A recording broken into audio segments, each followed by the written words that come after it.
What you think of my new saddle, Lizard? Oh yeah, swell, mate. Proper comfy. Just one of the upgrades I've added to this puppy.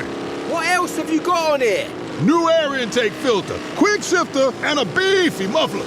Well, that's why you ride with Geico motorcycle insurance, so you can cover your custom parts and equipment. Now let's hear that muffler purr. All right, hang on tight to my love handles. It feels good to ride with help. It feels good to Geico. Coming up on this episode of DL Weekly, Bob Iger gets a window on Main Street. The Play Disney Parks app is going away. Jack Kirby is to be honored at Avengers Campus. We get a look at the Swinging Wake Street Party. New Ewok interactive toys comes to Galaxy's Edge. We discuss our recent trip to the parks, the D23 Ultimate Fan Event, and more. DL Weekly starts now.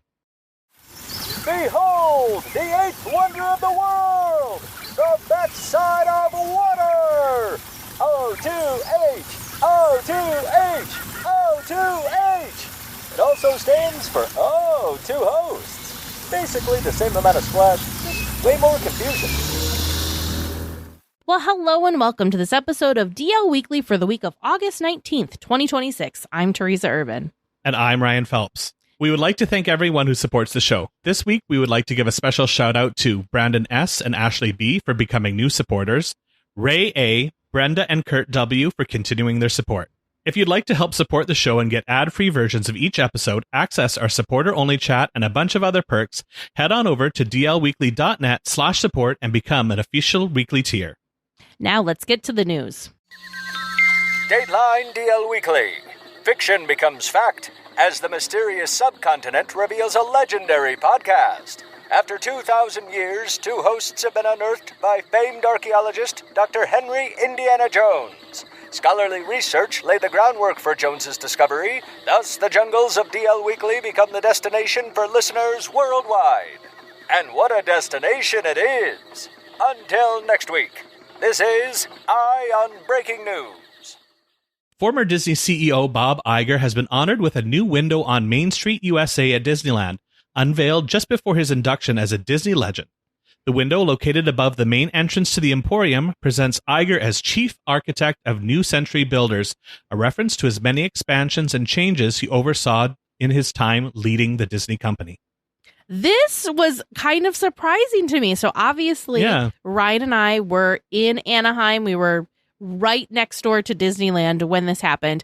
I didn't hear about this until I saw this online. So even at the Legends ceremony, they didn't mention this, and, various events throughout the weekend, we never heard about this. So this was kind of like a little bit of a surprise, which was shocking to me since we were right in the heart of it at the Ultimate Fan Event and somehow didn't hear chatter that this was going on right next door in Disneyland. Yeah, I think it's great. He's got a prime location too. Like it's right there when you're coming through the tunnels and you're looking right at it above the Emporium. Looks like Josh D'Amaro was there to honor him when this ceremony took place. So I think it's great. The thing that's kind of wild to me about this, and I love that they're doing this, is it's not just a window anymore. They did the same thing with Kim Irvine and Leota Toombs. Same thing with Lillian Disney, where they're taking almost like a set of windows. And so you've got the main classic window on Disneyland, one in the middle, but then they kind of had added flourishes to the windows that are, book ending. And in this case, there's a little half circle window on top that kind of like fills it out a little bit more. So that's really interesting to me that they're taking up more real estate now, because windows, there's only so many windows on Main Street, and they can't make all of them into like windows to honor people. Maybe they will at some point. Maybe they won't be normal windows. What do I know? So it's interesting to me that they're kind of flourishing, that the newer ones have been flourished out a little bit more. Yeah, I think it's neat too. It's just one of those little things that Disney does that the average park guest probably doesn't spend a lot of time noticing, but those of us who are in the know and love this sort of thing, it's a great little Easter egg for people to look at. And I think it's probably a big honor for anybody that gets that window up there.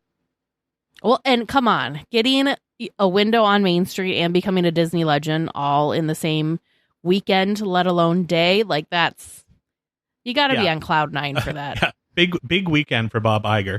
That's true. Very true. Well, in some sad news, Disney is retiring the Play Disney Parks app on September 16th, which is bringing an end to an app that has been part of the parks since 2018. The app offered interactive games and trivia, attraction-based activities, digital achievements, and experiences throughout Disneyland and Walt Disney World. At Disneyland, one of its biggest features was the Star Wars datapad, which allowed guests to explore Galaxy's Edge by scanning objects and interacting with the droids. Batu bounty hunters will continue using Magic Band Plus and the existing interactive screens in Galaxy's Edge. This kind of is a little sad. I did not use the app a whole lot. I did love it for the game in the Peter Pan queue when we do stand there. And quite often I thought it was fun. You'd see somebody do it ahead of you, and then by the time you get up there, there's a little kid that's looking and trying to figure out how to trigger it. Quite often I would just take my phone and I'd let the kid tap it so that they could turn the lantern on. But now that I don't know how they're going to do that, there's been some speculation that it's going to be activated with magic bands, but the magic bands are already looking at going away. So I'm not sure if this is just going to be something that disappears or what. Same with the droids and the activations in Galaxy's Edge. There's a nice little way to take a break and do the data pad, the fun little games in there, and you can make some sound effects coming out of a droid or have it turn its head. So it's a little disappointing. Well, I'm kind of curious. I'm reading. So this news we got from Laughing Place got it from Scott Gustin, which I need to message that man because I am just so curious how he has got his finger on the pulse of everything that's happening. And it's like he knows things before everyone, the world seems to know it. So this was not something that was announced that I know of at D23. This kind of just came out, which, I mean, this is not exciting, happy news, so I understand why they didn't, announce it at D23. But one of the things that I'm kind of wondering, and same thought with you, with the Peter Pan queue, we did the same thing, where we'd be in that Peter Pan queue playing the game because it was fun, but then, once you unlock it at a certain point, you get to say hello to Tinkerbell and the lantern there, and we would do the same thing. Instead of letting children press the thing, we wouldn't tell them. We just pretended that we were magical, and we'd look at the lantern and make her appear. And right, small children were just whoa, they thought it was the coolest thing. Mind blown. Time will tell, but I'm almost wondering, and maybe this is wishful thinking because we know magic bands at Disneyland specifically are kind of one foot out the door since they're not even selling the Magic Band Pluses at Disneyland Resort anymore. But one thing that they could do, I hope they don't get rid of this magic completely. Maybe we could do something different. Maybe it's not the Disney Play app. Maybe they're going to integrate it into the Disneyland and Walt Disney World apps instead. Or maybe they'll do something that you can turn these things on with your magic band. So maybe you can have the droids interact with you if you have a magic band. Or same thing with Tinkerbell. Maybe you can, I don't want to say wake Tinkerbell up because she's not sleeping, but make her show herself. Do something like that because I don't want to lose the fun and whimsy of these things, especially I don't feel like it's going to be as big of an impact at Disneyland as it is at Disney World because Disney World had a lot more things across all of the parks that you could do with the Disney Play app. So I don't think this is the end of the story. I'm just hoping that it's being rewritten in a different way and hoping that we'll get some official news from Disney on this to kind of clear things up for us soon. Yeah, I think too for the same thing for the Batu bounty hunters. I've only ever done it with the phone, so they're saying they continue to do it with the data pads around the thing and your magic band. So hopefully that will be as easy as it was with the app, or maybe it'll be easy, not sure. But it's a fun little activity, especially if you're there for a few days and you want to just kind of poke around Galaxy's Edge to have a look at different things. A new tribute to Jack Kirby, one of the most influential artists and co-creators in Marvel history, is coming to Avengers Campus in Disney California Adventure. A plaque honoring Kirby is expected to be installed near the existing Stan Lee plaque, recognizing his role in creating many of the characters and visual elements that helped define Marvel. The new plaque gives guests another opportunity to recognize the people whose work helped build Marvel Universe and the land that it celebrates.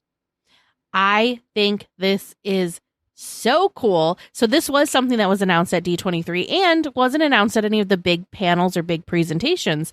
This was actually announced. They had small little I don't even know what you want to call them. Small presentations, I guess, that kind of happened throughout the weekend at the Imagineering Pavilion. And this was one of the things that they announced, which if there was only more time in the day, we'll get to our D23 Ultimate Fan Event experience. But if I could have had multiple copies of myself, one of myselves would have been parked at the Imagineering Pavilion so that I could have seen all the cool, fun things that happened, because there was guest appearances by Joe Rohde that happened at the Imagineering Pavilion. We had park announcements that were happening there, albeit small. It's not like they announced some brand new attraction there, but still very cool, very fun things happening at the Imagineering Pavilion. But this was announced, and I think this is just so cool because a lot of people know who Stan Lee is, and I think it's very cool and very appropriate that we have a plaque honoring Stan at the Avengers Campus. But it wasn't just Stan Lee that brought all of these characters that we all love to life, and I think it's very, very cool that they're also honoring Jack Kirby, who is known as the King of Comics as well. And we're assuming that the plaque's going to be alongside Stan's. Maybe it'll be at a different location. They haven't announced details yet, but I just think that's a really neat way to honor the people that created things that we so much love, and people at theme parks around the world are now enjoying and being able to interact and experience these characters in different ways. Yeah, I think it's really easy to remember, obviously, all of the actors and voice actors and things that play a part in all of these things that we enjoy in the films and in the parks and things like that. But there's so many of these people who are so important that we wouldn't have without them. We wouldn't have all this fantastic stuff. And so having a permanent place where people can see somebody's name and learn more about them is really, really important. So I think it's really great that they're doing this sort of thing, that they're inducting legends that are animators into the ranks and things like that, because those are the sort of unsung heroes of everything that we see. So it's great for Disneyland to be doing this. Well, Star Wars fans have a new interactive companion to take home from Galaxy's Edge. The first figure in Disney's new Batuu Adventures Buddy collection is an adorable interactive Ewok featuring expressive eyes, motorized facial expressions, and signature Ewok sounds. The $99.99 figure can be customized with themed gear packs inspired by different destinations across the galaxy, which are sold separately for $29.99 each. The Ewok debuted on D23 Day at Disneyland, with many fans lining up for hours for a chance to be among the first to purchase these new interactive toys. These are so freaking cute. I really wanted to get one. Well, Teresa and I were in the parks that day. I said, when we're wandering around, let's swing by and just have a look. I knew the line was going to be insane, but I didn't realize quite how insane it was going to be. We were lined up for D23, I think, was it the first morning? And the person near us had one. And so naturally we had to chat with them about them because we're so curious about these. And one of the things that we did ask was, so how long did you have to wait? And I think she said she waited 2.5 hours to get it. But she was very excited. She was bringing it around to her D23 experience with her. So it kind of reminds me, I don't really know much about what it does specifically. I know it's interactive, but I don't know what exactly, what that means. It kind of reminded me, I promise this may sound like a slam or like a bad thing, but for some reason it reminded me of an oversized Furby. How Furbies were the fun things that people took around. I know that there were a lot of people that didn't like Furby, so that's why I'm I don't mean this negatively, but it just kind of reminded me of that. Obviously much larger. The eyes are much more expressive. They're actually kind of like digital projected eyes instead of the plastic, just regular eyes that the Furbies had. But I'm just so curious, what all these little things can do, because it was so cute. It was very, very cute. Yeah. But I was thinking the same thing. I'm probably dating myself a little bit, but I was thinking it reminded me of Teddy Ruxpin, which was popular when I was a kid, but obviously with the digital eyes. I really want to know what it does, but they are so cute. Apparently they are not available for any sort of discount. So if you're a Magic Key or have any other discounts, they don't count for that. The clothes and the accessories you can buy apparently do have discounts applied to them. So it's going to be interesting to see. Obviously, Teresa and I have not been in the park since D23 Day because we went right over into the Ultimate Fan Event, so we didn't get to see if the line got any better, if they've sold out. I'm not sure what's going on with them now, but hopefully the next time I go, I'll be able to pick one of these up. Yeah, typically what happens with these things is there's the initial first day craze, and then it kind of like calms down a bit. So hopefully it's calming down a bit now. And I mean, you had them go for sale on the day that you knew there was going to be tons and tons of Disney fans there. So it was a recipe for long lines.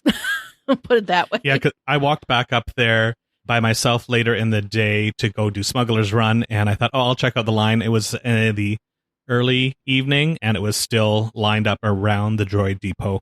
So, because I believe there is some sort of, it's not just a walk in, grab it, and go kind of thing. I believe there is some sort of, not necessarily a show aspect to it, but there is something that goes along with it. Not to the level of building your own lightsaber or anything, but not just a go grab and go to the till kind of purchase. Sure, yeah. Well, Disneyland has given us a first look at Madame Leota's Swinging Wake, a new Haunted Mansion-themed street party debuting this year's Oogie Boogie Bash. Hosted by Madame Leota, the new entertainment offering brings the Haunted Mansion to DCA, with spooky music, dancing, and several familiar characters from the attraction joining the celebration. Disney released a few preview images and a video ahead of the first Oogie Boogie Bash of the season, which runs on select nights from August 18th, which is the day we're recording this episode, through October 31st. This looks so fun. I think when they first announced it, I was kind of like, like not super duper, like the Frightfully Fun Parade is just so good. So I'm like, this isn't like, I love the Haunted Mansion, right? Don't get me wrong. But I just didn't think maybe we just have like that portion of the parade plussed up ever so slightly. But they gave us so much more. There is the portion of the Frightfully Fun Parade that has like the mansion on it. But in this sneak peek, there are extra floats. There is a float for Sally, complete with a crocodile. And then it also has some of the other stretching room portraits in their portrait form, along with different props, but Sally is actually on like a pedestal with the croc trying to nip her. And there's different like puppets, there's different costumes than what we've seen. So it's more than I was expecting, and like pleasantly so. I think, and this float with her with over on top of the croc, they nailed this look. Like this character is spot on to me from what I can tell. And I think the choreography of the dancers that they've got going on in this short little clip too, great choreography. They're dressed in similar costumes to the Haunted Mansion cast members, and it looks great. I think this looks like so much fun because like you said, Teresa, the parade going away was really sort of disappointing, and it's likely going to be a couple of years before we can have a full-fledged parade again. So it was a little concerning that we didn't have that, and we've got something that actually looks like it might be a lot of fun. So I'm looking forward to hearing after the first Oogie Boogie Bash what people's reactions are in person to this event. The other thing too, as I was watching further along, is they kind of have little snippet details off of some of the new floats. Because we talked about one, but there's actually two. The Hitchhiking Ghosts have their own little float that's moving along, and it looks like they're standing at the gates to the Haunted Mansion. But so I don't know where these details are, but there's the bus that follow, the bus that their eyes follow you are somehow incorporated into one of these new floats. And then we have like the endless hallway with the candle is got a place on one of these new floats, as well as like the armor that's at the endless hallway too. So there's all sorts of great nods and great iconic pieces of the Haunted Mansion. The caretaker is there. The bride is there. Lots and lots of fun. We still have the grave diggers that do their like spark shovels are still part of the parade, but there's so much extra stuff. This is much more. It's like, this to me looks more like a Haunted Mansion cavalcade than, what did they call it? Like a street party. For a street party, I was expecting less, but this is more. Yeah. Yeah, and it'd be interesting to see what everybody says. I'm disappointed I am not going to be here during the Halloween season this year because Haunted Mansion is my top, if not one of my top attractions, just like Teresa. So it'll be disappointing to miss. We'll have to live vicariously through everyone that posts on social media about it. Well, 3 popular entertainment offerings are returning in 2027. Magic Happens is back next summer, while the original World of Color plus Remember Dreams Come True fireworks shows will both return in February. Magic Happens, of course, originally debuted just before the 2020 park closures, while the classic World of Color has been gone since 2023 because we've had different versions of the show. And Remember Dreams Come True was last performed in 2019. The fireworks show will also get some updated projections on It's a Small World, The Rivers of America, and on Main Street USA. Now, this was actually announced at the Parks panel at the Honda Center during the Ultimate Fan Event, and you could tell there was a lot of people in the arena that were really excited about this, including us.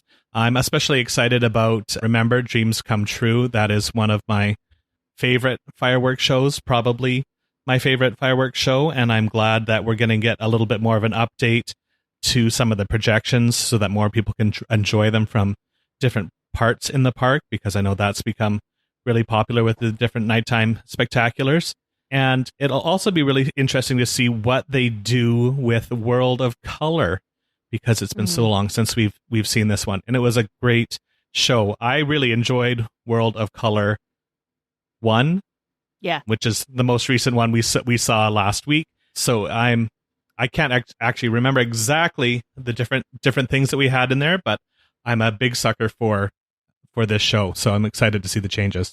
Back to the Remember Dreams Come True. This originally debuted in 2005. It was for Disneyland's 50th anniversary, and I know Tag especially loves the show. I think Wondrous Journeys may have beat it out now for him. I can't remember, but it had been his favorite for the longest time, and that's because it's basically a love letter to Disneyland, like the park. So it's got the history of the physical theme park attractions as well as the lands. I'm very curious because when this originally debuted in 2005, technology was vastly different then than it is now. And something else that has changed since then is we've kind of gotten to like hybrid shows that are fireworks, but also very like have a lot on the projections so that we can have nights with fireworks and nights without fireworks. So I'm really curious to see what they're doing with all the to kind of bring this show more into the future to kind of really have that blend going, because it does sound like they will likely be doing how they've been doing things, where you just have fireworks on the off season Friday, Saturday, Sunday, and then projection shows the rest of the week. So this was probably, I love Magic Happens, but we've had Magic Happens more recently than we have had Remember Dreams Come True, but I'm super duper excited for me that Magic Happens and Remember Dreams Come True are coming back. And Julie Andrews provided the narration for this, and so you can't go wrong with having anything with Julie Andrews. We could all have more Julie Andrews in our life and be happy with that. Well, it's that time again for our friend Eric over at Concierge to catch us up on other Disney news. Hello, everyone. This is Eric Johnson with Concierge, and welcome to the D180. While Ryan and Teresa cover all things Disneyland, in the D180 we take a spin around the rest of the Disney universe, and we do it in 180 seconds. Let's jump right in. We start our journey this week with a quick hop through Disney Cruise Line discounts. I've talked about some of this before, but Disney added a bunch of new trips to the discount list, so you might just want to take another look. Each of these sailings are 3 through 7 days. For each of these trips, guests can save from $150 to $500 per sailing per guest, depending on the length of the trip and the type of room that you're getting. And that kind of discount can add up fast if you've got a few people going with you. Here's the tricky part of fast. While these trips are between October 2026 and March 2027, you need to reserve your room by August 30th, 2026. Yikes, that's really soon. Better message your concierge planner for the full details. Since we're already talking about water, let's stay there, but change the location a bit. Adventures by Disney has long offered river cruises up the French river, the Rhone. For some departures from June through September 2027, you can save $400 per person on your trip. Now, let me tell you a bit about this one. There are a couple of different trips in France out there. This one is for the south of France, departing from Lyon and heading into the Provence region.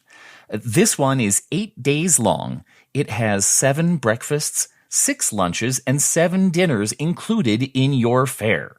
What else do you get on this lengthy adventure? Well, most days you get your choice of activities. For instance, on day 2 of the trip, you can choose one of 3 activities: a walking tour of Lyon, a bicycle tour of Lyon, or an educational experience learning about this city's famous silk weaving industry.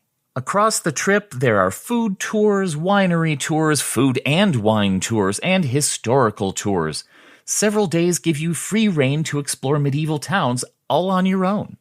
A lot of other tour groups don't give you access to Roman aqueducts, lavender fields, vineyards, and plenty of physical activity if you want it, museums, if you want those, and incredible dining all in the same trip, but Disney does. Adventures by Disney makes sure you get as much or as little activity as you want on their river cruises.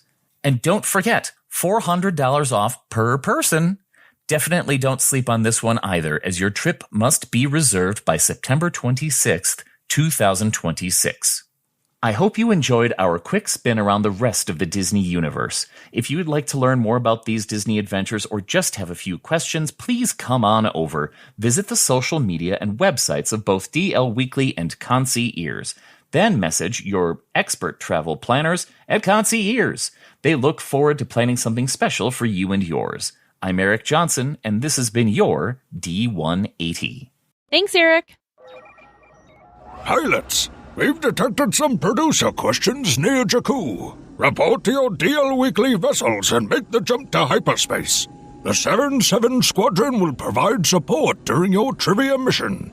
Good luck, and may the Force be with you. Welcome to Trivia Land, where we have a huge question submitted by a listener that I am finally getting around to doing this. Trivia Land is one question tonight? One 10-parter. Oh my. Yes. Yes. So this is going to be an intense one. You do know that Ryan and I just got back like yesterday. Yes. Yep. Okay. So, well, But we have an excuse. Our brains may not be firing on all cylinders. Well, sometimes you say something or you do something and somebody notices it and they bring it up later and you go, oh, wow, I barely even remember doing that. So there was an episode, I don't know, a month or so ago where you held up in front of the camera, here's my Disneyland encyclopedia. Oh, no. Uh-oh. Well, listener Tim J has a copy of the Disneyland encyclopedia and picked out 10 little factoids. Oh, no. And we're going to see what you know about them. Okay.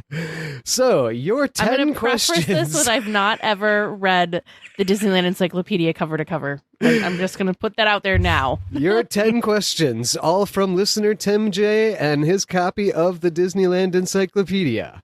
Starting with question number 1. The Upjohn Pharmacy included what live animals? Leeches. Teresa was so excited to say that answer. I am just going to jump on that. All right. Your second question. What did the Upjohn Pharmacy give out for free? I'm actually feeling pretty okay about this. It was like a vitamin. I can't remember what it was exactly, but it was like a vitamin. Yeah. I think this came up recently in another question. Like maybe it was vitamin C specifically, but I'm just going to say vitamin. Some sort of pill or supplement. You are correct. It was a different question. May have been the same episode that this was inspired by. Perfect. Yep. Actually, from listener Tim's notes, it was when you looked up from the Upjohn Pharmacy. Question number 3. What movie was first featured in a window of enchantment on Main Street? First? Window of enchantment. So those are like those magic windows. First. Ooh.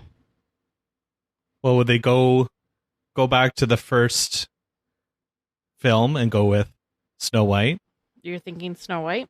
Yeah, that's what I'm going to go with. I feel like they would have used it to promote movies. I don't know. I'm just going to go with Aladdin just because that one's been there for a while.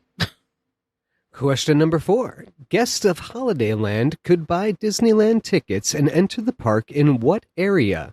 Parentheses, the only entrance ever besides the front and the monorail. Well, what do you... Huh? Can you repeat that?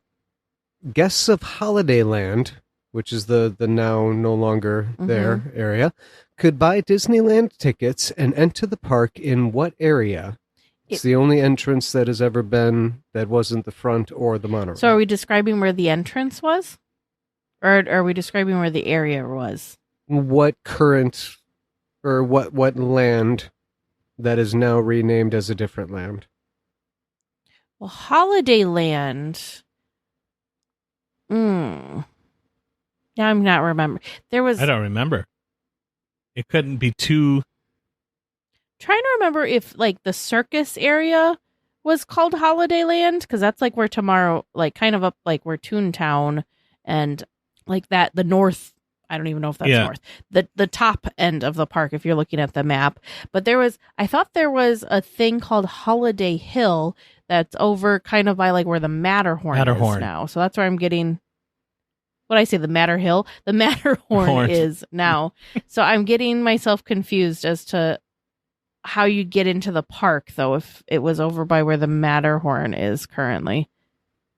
No, I'm it just going to say the extended Fantasyland area. So like where the Matterhorn and the motorboat thing is. Well, I guess it was like Matterhorn, motorboat, and Small World. I'm going to call that's where Holidayland was. I'm going to go over in Tomorrowland before they expanded that out for like Space Mountain and everything. I have no clue. So Tomorrowland by Space? Yeah. Okay. Question 5. What live animals were penned up near the entrance to Jungle Cruise at one time? Oh. I'm going to say alligators. Like Monkey. baby Baby monkeys? alligators. I'm going to say monkeys or chimpanzees. Something like that. Question 6. What entertainment replaced the electrical parade in 1997? Oh, what the heck and is it about called? how long did it last? What was that called? No, not Spectro Magic. Was it Spectro Magic? Yeah, that sounds familiar. I'll go with that. All right. And it only lasted like... Oh, it was not long. No, it was not long. It was... I'm going to give it 2 seasons. Yeah. That would be at the outer end. Question 7. What did Disneyland list as its opening day population on the sign above the train station? Well, 0, because nobody was there yet. No, I don't know. 1955. I have no idea. 55,000. 55,000. I have no idea. No idea? All right. Question 8. What animatronics were part of the dinosaur attraction at the World's Fair that did not get moved to Disneyland? Oh, man. I don't know if I've ever seen the whole video or pictures of the... So we've got what have we got now? We've got the T-Rex and the Stegosaurus, the Brontosaurus and the Pterodons. The little baby Triceratopses that are stuck in their shells. I think they're so cute. There's like little raptors in there. I don't know. There's the long necks. What are those called? Brachiosaurus or Brontosaurus, whatever the right one is. I'm not a paleontologist. I don't know. Stumped. Move on. Question 9. Disneyland released how many balloons from Catella Avenue to celebrate its 30th birthday? Too many. That's a lot of pollution. Yeah. And litter. They probably did something ridiculous. Like you said, it was their 30th anniversary? 30th. So they probably did Yeah. 30,000. 30,000, that's what I was going to say. Go up. Up? 330,000. Disneyland. Go up. 300? Oh my God. Oh. 3 million? No, a little down from that. A little down? 3 little. million? Oh. 1.7 million. Oh, this is like hurting my heart so much. We just gotta skip past this question. The poor residents of Question Anaheim. number 10. Oh, The man. pipe organ, originally from 20,000 Leagues, that is now in the mansion, Dang, well that was a was- trivia part I knew. Yeah, Go on. that's what I was going to first say. in what other land of the park? Was first in Oh. what other land of the park? Mm-hmm. Oh, wasn't it in Wasn't it Tomorrowland. on display in Tomorrowland? Yeah, when they had the walkthrough. Mm-hmm. All right, those are all your final answers? As good as we're gonna get. You know, not terrible considering the lack of sleep and all that. Who was All it? Was the it travel, Tim? jet lag. Tim J. Tim, thank you, Tim. Those were some good questions. That was some serious perusal of the book. Well, Mhm. listeners, have you read your encyclopedia from cover to cover? If you stick around till after the discussion, we can all find out the answers together as Teresa picks up her copy and starts flipping through it. So, we'll find out the answers soon. Well, hello, Weekly Tears. We are coming to you from, a holding room. We're actually in our real time. We're sitting in the standby line to see the Alan Menken concert, which will be finishing up our D23 Expo extravaganza. 3 days full of magical memories. But first, we'll rewind. We'll take you back to day one. Which seems like forever ago Yes, it already. does. We've done so much in such a short period of time. But also we just came on the bus over from the Honda Center from the Legends panel. We were just talking, we still feel like there's stuff that we didn't see. Oh my gosh, So yeah. so like we said before, just don't expect to get to see everything if you are coming to this in the future, just because there is so much that you can do. So, I mean, it's one of those things that even though I've now come several times, this is your second, yeah. even if you're a pro, there's no way. I feel like maybe you can do like a quarter of the things, if that kind of a thing. Yeah. But it's still just so fun. Okay, I need to pull up my phone, Yeah, that's what I'm doing and I gotta too. like go back in photos to like help remember all the fantastic things that we did. But the thing that's always super duper exciting about day one is just the energy and the excitement, because you just don't know what you're going to walk into with that show floor. First stop seems to always unintentionally, maybe the Disney magic just pulls us in, is the Imagineering Pavilion. that's And this right. year, it was called Imagineering Horizons. There's a great, big, beautiful tomorrow. You got a great souvenir ticket. It looks like a ticket if you had gone to like something like the 1964 World's Fair. As you went in, that great retro futuristic look to the front of the building, kind of in the style of Tomorrowland, which was very cool to see. So within this space, they had several different areas with multiple displays. Somehow, we ended up funneling through and starting with Disney World, which I obviously felt a little strange, but it was still full of really exciting things. We were greeted by new Carousel of Progress concept art, including new costumings, a new animatronic dog, because they are refreshing that final scene to the show. So we got to get a little sneak peek of that, which was really, really great. And I think it's interesting because they're not just retheming parts of it. They're basically doing a 60-year time jump for the entire attraction. It starts in the 1960s and is going to finish up in today and looking forward from today. So basically the same time period that the original ride had. They were almost looking back 60 years and moving forward, and now they're doing the same thing, but basically looks back to when the ride was the past is now when the attraction actually opened. So now for those of us that have been going on this attraction and enjoying this attraction for a while, now suddenly like it's going to be showing our history, because Yeah. they were showing a little jump ahead sneak peek during the parks panel, the parks and experience panel. They gave us some sneak peeks, and one of those new sets is the 80s. The 80s, yeah. So Halloween of the 80s. And I was looking at it going, yeah, I remember that. So it's going to be a much, much different experience. Yeah. Not really like nostalgia for a past that we didn't have, but now it's going to be nostalgia for like our actual like past. So it's going to be interesting. Anyways, moving along. But now, before we date ourselves too much, other things that we found in this room were the little model for the new exterior for the Indiana Jones attraction. Yeah. We also had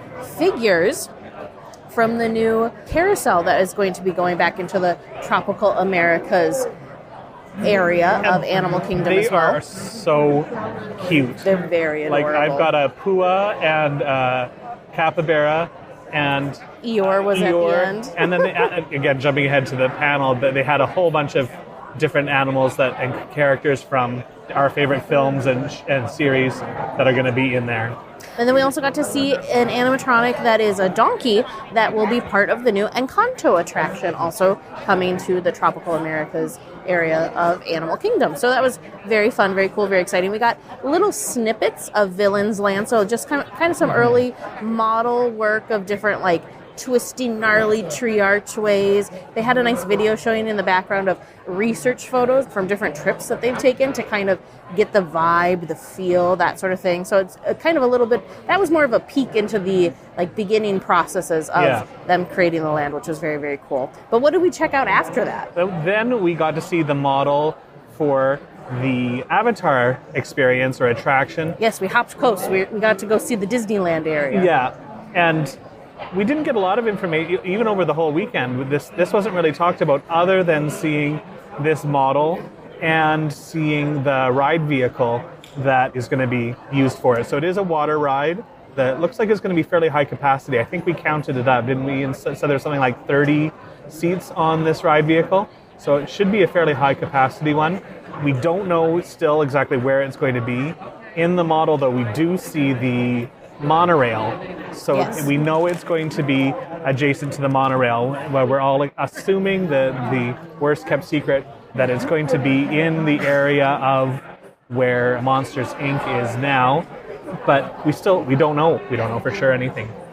So the thing that's kind of incredible about seeing this model, we'd seen concept art. It's the same concept art that we've seen previously, but in the model, in a model form, and seeing the size of this is just spectacular, because they've got, when you see these little model things, they have the entire area, but they do things to help those of us that aren't used to looking at models kind of get a sense of scale of things. So they had little people in there that looked like ants. So this, to me, like, this is going to be big and grand, just like what we saw in what we're used to in Animal Kingdom for Avatar, for the Pandora area there. So I just can't wait to get more information on this to see. I feel like we're jumping ahead. I'm sorry. We're going to try and go through our expo time and then talk about our Honda Center stuff. So we will get more into details of these specifics later. But I just can't wait to see and hear more information about this, because the scale of this thing is just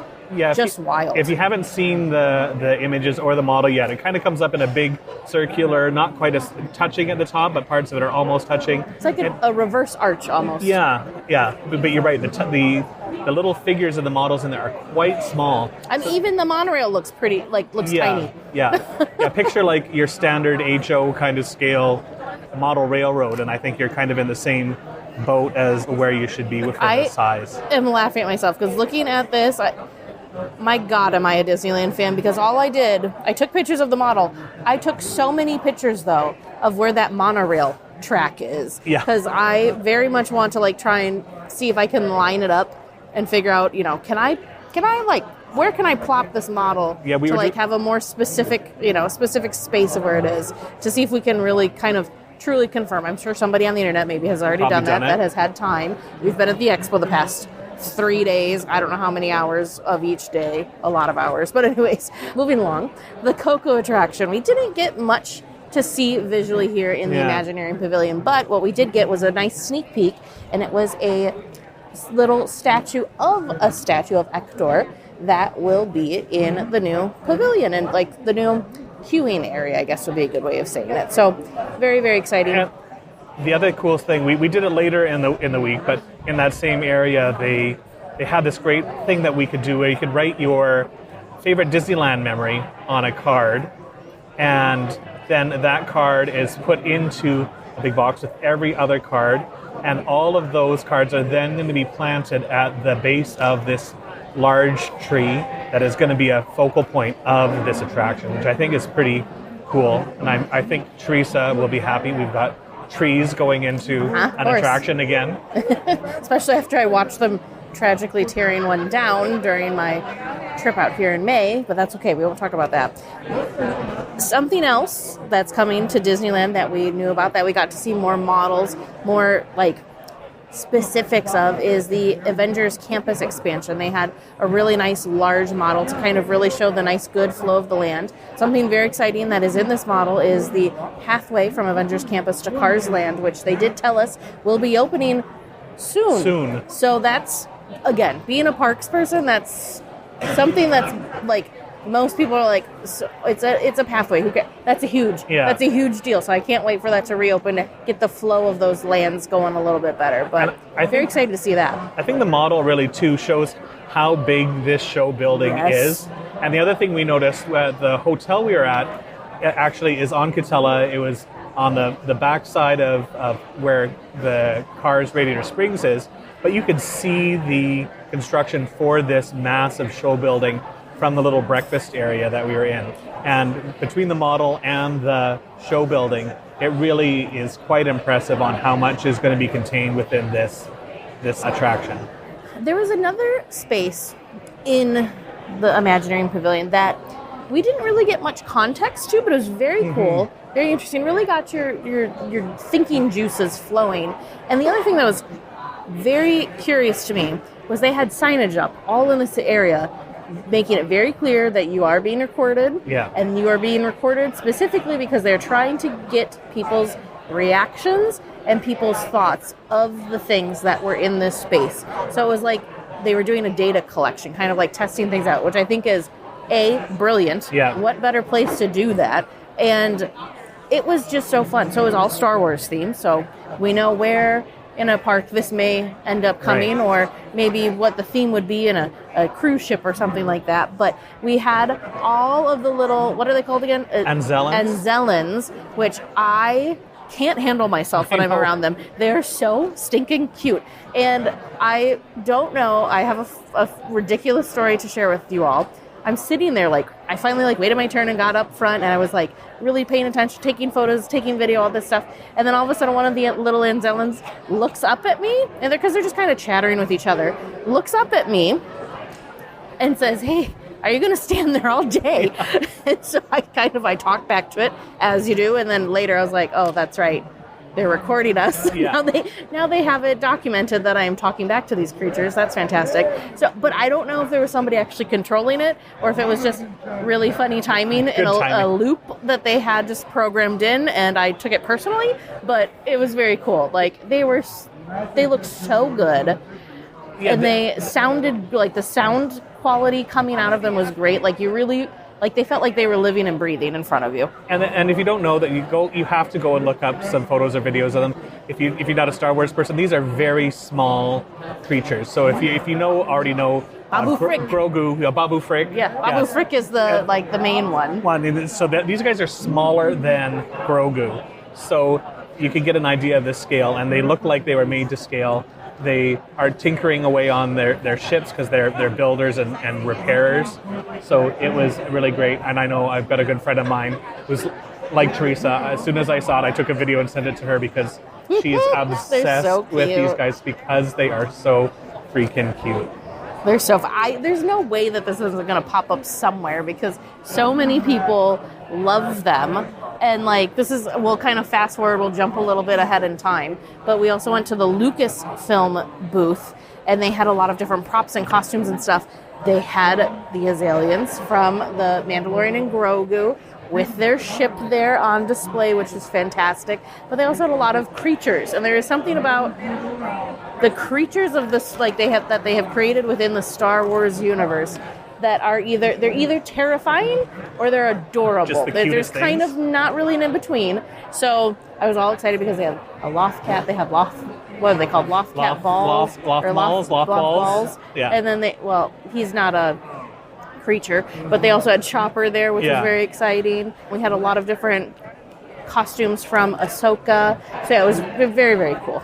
Sorry, I jumped ahead. Yeah, it was hard because we went into some of these pavilions and saw part of them on day one and then saw part of them on day two. So we did jump around in there because there is, like we've said before, so much to see. So then the next thing that happened, which I had shared in one of our stories, one of the things that I was kind of thinking that was going to be a focus for me this D23 Ultimate Fan Event Expo weekend was going to be doing more of the talent signings.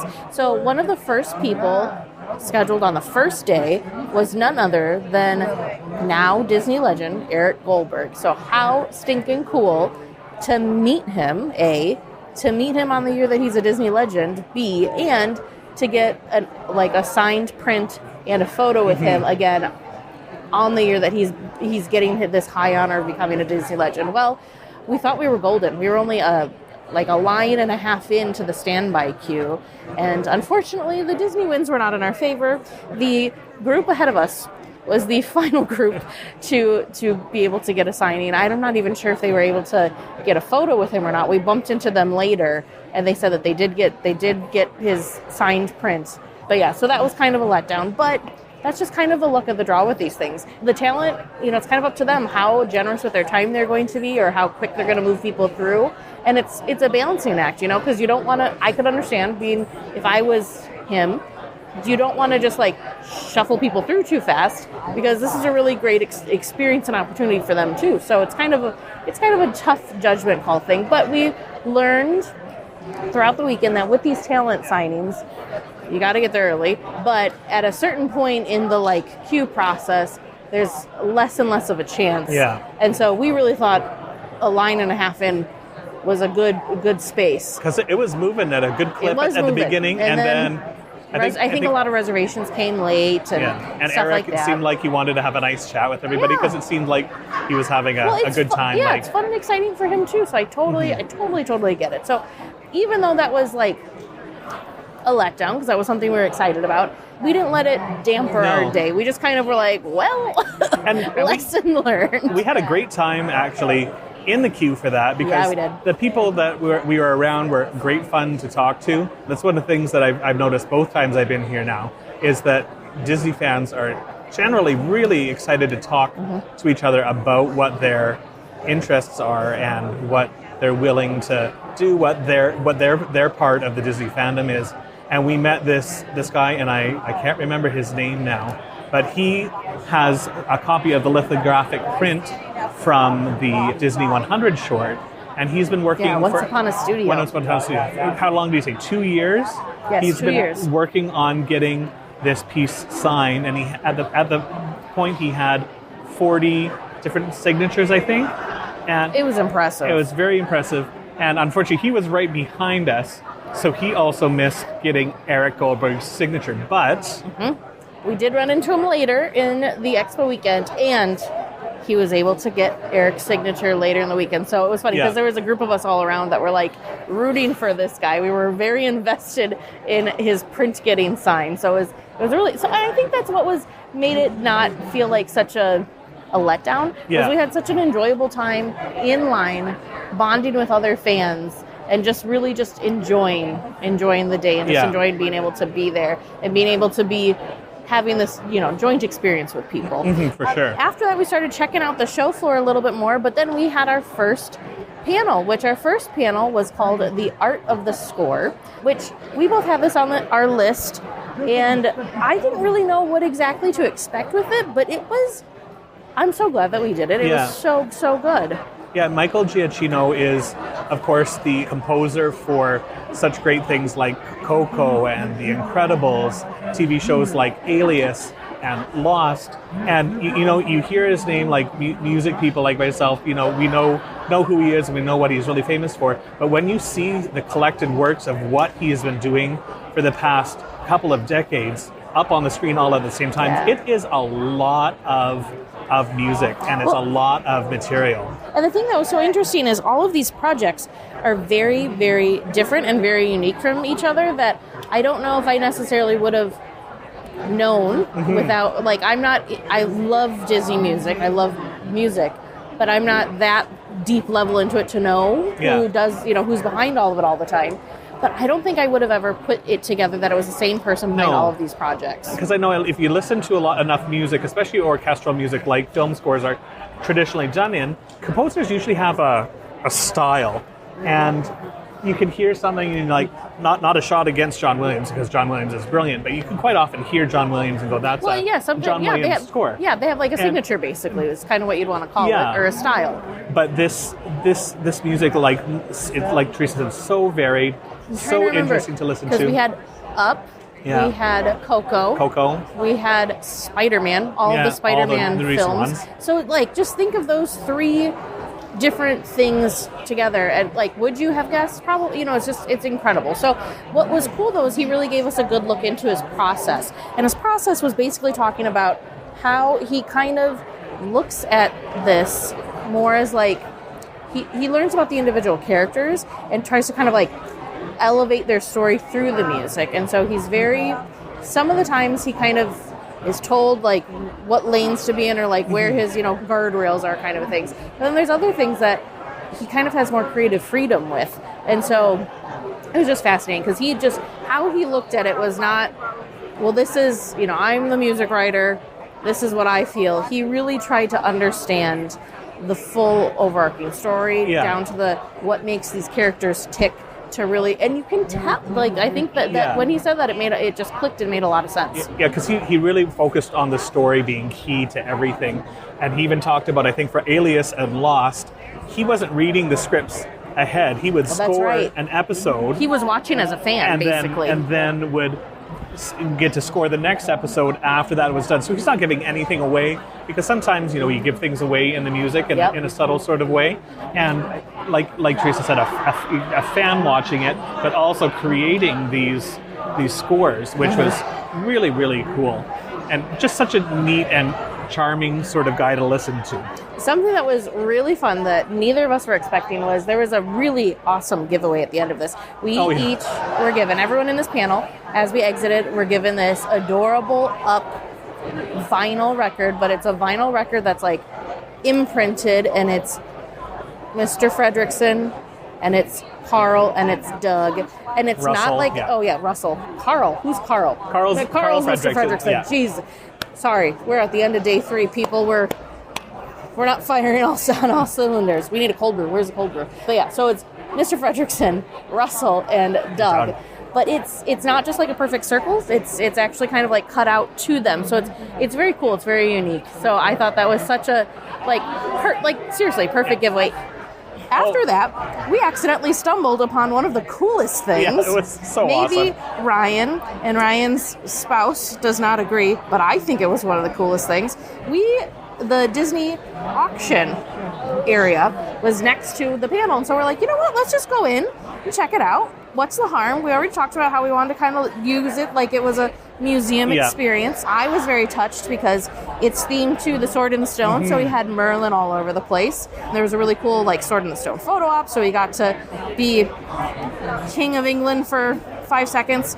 But it was really, really fun. But the coolest part, I'll let Ryan tell this, since he now has a personal connection to this. So we, like Teresa said, we kind of went in with the idea of seeing all these pieces, but as we were talking to one of the gentlemen outside before we went in, telling us about all of these pieces of merch that you can purchase. And of course, being at a con, there's a lot of merch. So there was an exclusive Sword in the Stone pin that I got, but there was, looking at the poster, there are these medallions. There is a circular medallion and a shield-shaped medallion, and they were the ones that were hung in the parks for the celebration of Disney's 100 years. And we sort of thought, or I at least thought, that these were reproductions 100%. I thought so too. These things. So we come to realize that no, they're not reproductions. They are the actual ones that hung in the parks. So the day that we were there, was the circular ones that hung on the lampposts of Buena Vista Street in DCA, and I couldn't help myself.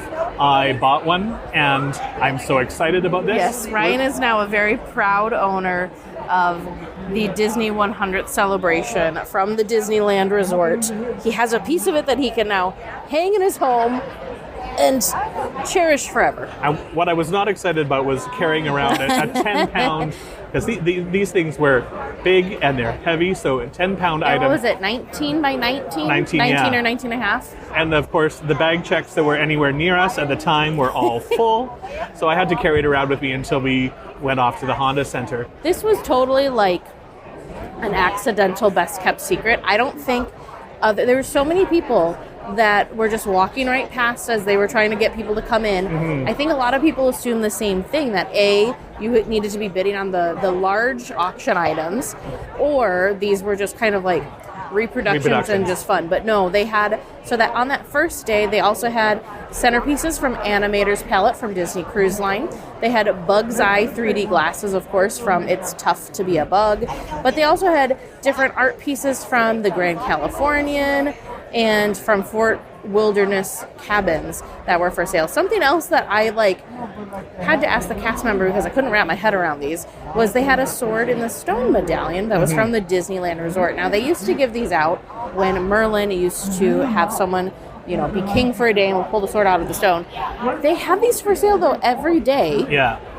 And they were $100 each, which, what I was trying to wrap my head around on this, though, was how long has it been since Merlin has been in the parks that they've done this King for a Day thing, and where have these things just been living? Living somewhere in a box in the archives until they're like, now. we need some space. We need help. Someone needs to sell these get these off of our hands. It was just wild.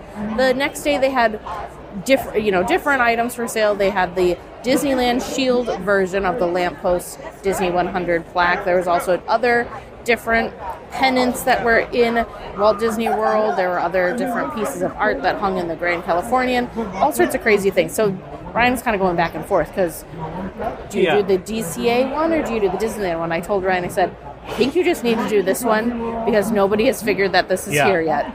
And they weren't priced outrageously. Really, I feel like they could have probably priced them higher. I think they could have. And we weren't, none of the cast members or the people working at this were able to give us any sort of idea of how many they started with and how many they were getting of the shields for the next day. When you purchased yours, I think there were 5 or 6 left. Yeah, left. And we were fairly early in the day. It was 2 o'clock. 2 o'clock in the afternoon, so not even halfway through the day, and they were mostly sold out. And they were sold out later in the afternoon when I walked by again. So I grabbed it. I'm very happy with that, and it's going to be... We're going to figure out where in my house to have this little place of honor. And probably they came with a little certificate of authenticity as well. So I'll make sure I frame that and hang it with this thing. It's so stinking cool. I'm kind of kicking myself.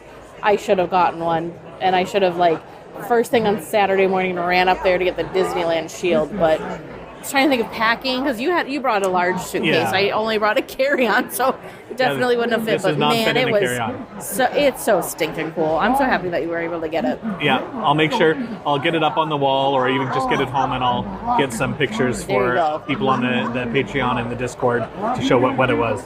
So after that, we decided to spend some time on the show floor. We went over and checked out the Pixar and Walt Disney Animation area. It was hopping all weekend, which was great, but they had fun little photo ops all around, so we made sure to go stop by and see our friend Stitch, because of course we've got a new, is it shorts? A new short. Or a new short that's coming that will be before Hexed. Yeah. And Hexed is coming this November 25th. That looks fantastic. I'm very excited about Hexed. Super I can't cute. wait for it. But we went and got our photo taken with Stitch. And then to round out our first day at the convention center, we attended the Walt Disney 125 Years of Inspiration panel, which was phenomenal. The Fat Cat Swinger band came out. You may have known them. You may know them if you go to Disneyland, to any of the the Food and Wine Festival, I want to say, that they usually play at. They're very involved with doing stuff at Disneyland, so that was a very cool way to kind of kick that off. Yeah, big high energy kind of group.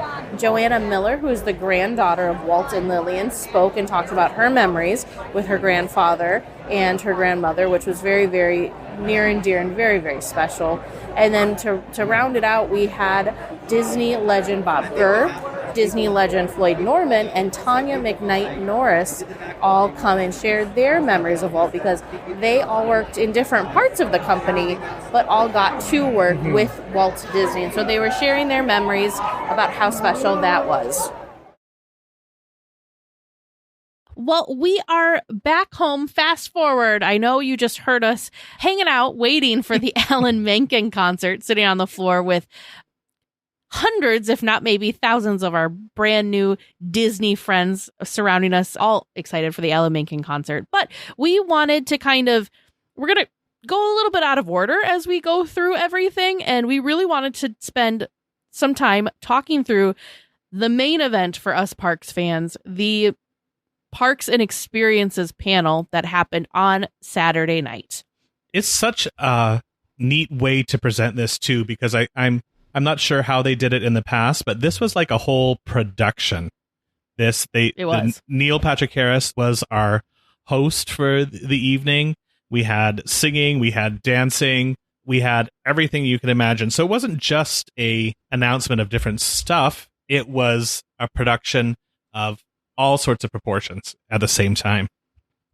Now, they did stream this on Disney Plus. I have not had a chance to even look at my TV, let alone check anything, but my hope is that this presentation will be available for a little while longer for everyone to kind of watch if it was something you're interested. I know I really hope that it's still there so I can kind of rewatch and relive it, because some of these moments we were too busy screaming our heads off in excitement for whatever it was that was happening that maybe we missed some of the things that they said. Plus some of it, like the opening song that Neil did with a plethora of other famous faces, was so much fun. And in fact, now that I've experienced it and I've been reflecting back on it, there was a huge hint in that opening montage of things that should have let us know what one of the big park announcements was going to be. Did you catch that, Ryan? I didn't catch it. What? So when all of the song and dance was singing about wanting to be how Neil really wanted to be an animatronic, and towards the end of the song they were, I don't know, breaking, and they were kind of stuck in a loop and whatever, and an Imagineer came out to fix them, and that Imagineer, I think, was intentional, was Joe Rohde. And I'm skipping ahead on announcements, but it ties into the beginning song, so that's why we're going this way. Joe Rohde has been very kind of public about a broken animatronic that has kind of haunted him for quite a while. And that animatronic is the Yeti, which is in Walt Disney World, specifically the Animal Kingdom theme park. And they announced that they're finally going to be fixing the Yeti. So I just thought that I don't know if that was an intentional Easter egg or if that just so happened because Joe Rohde is just a phenomenal Imagineer, and he just became a Disney legend last D23 event. So I don't know if that was on purpose, but I feel like that was an intentional Easter egg. So a lot of Disney, true Disney fans should have. I shouldn't say that because now I just made myself sound like I'm not a true Disney fan, but I could see how a lot of people could have seen that and thought, oh, wait, are they gonna talk about the Yeti? And you know what? They did. They sure did. Well, and I just opened up Disney Plus, and it is still available for rewatching. Yes. So you can go, and if you don't watch anything else, just watch this opening number for how entertaining it is. Oh my gosh! I think you should watch the whole thing. But this opening number was we've got Tig Notaro in here. We had Jack McBrayer a number of times. He was a recurring character throughout the show. Jodie Benson. It was just it was fantastic. So I would suggest going and watching it sooner rather than later, because I'm guessing that this is not something that's just going to be up and available for ever. So if you're interested, go check it out. So what do you remember what the first announcement was? The first Disneyland announcement, or the first announcement in general? In general. I think it was the Imagineering story is getting a second season, which is so much fun. Because obviously, with the first season, there's so many more unanswered questions and things we could explore. And I don't know how Leslie has the time with all that she's doing. Like, she is a workhorse right now with her other documentary that is coming out in a couple of days. World Builders. It's a lot. World Builders. Mm-hmm. It's a lot, but I'm not going to complain because I will watch anything that she has put together.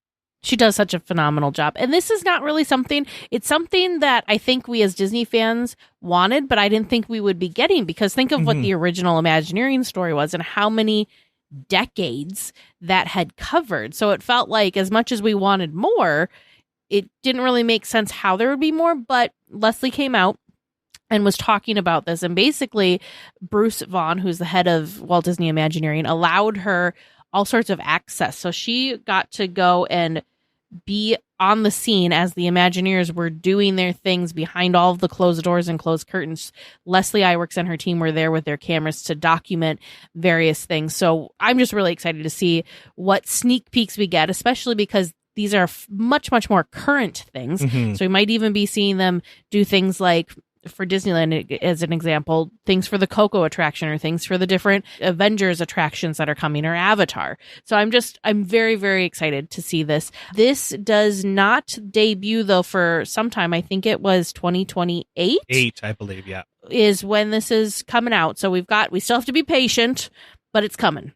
It's coming. I would have a hard time, not just as Leslie, as any of these Imagineers or cast members that are working on construction, with having all of this information in your head and not being allowed to say anything would drive me absolutely crazy.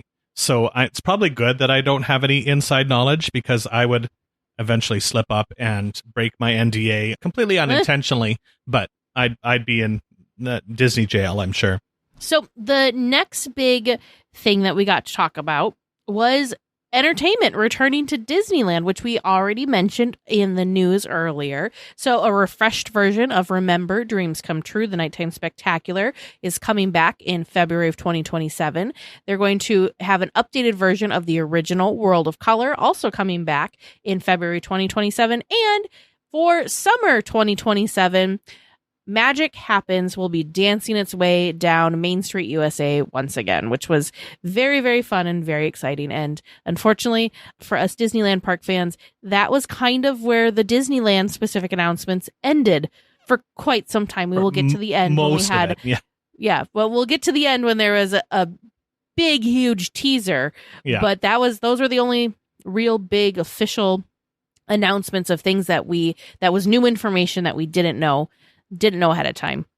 Then we kind of went somewhere completely different. We were over in Disneyland Paris, where they are completely retheming their Space Mountain. It's now going to be Space Mountain de la Terre à la Lune, and they're going back to the Jules Verne aesthetic, which I think is really great, because I've been over there.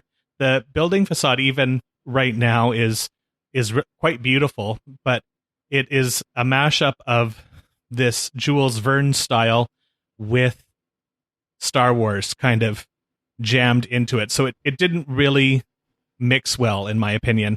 Still a great roller coaster. So I think if they're leaning heavily into just one theme, I think it's going to be a lot better. So for those of you that don't know, the Space Mountain in Paris was originally this Jules Verne kind of more like steampunk theme. And they brought Hyperspace Mountain to it, and then kind of left Hyperspace Mountain to it permanently.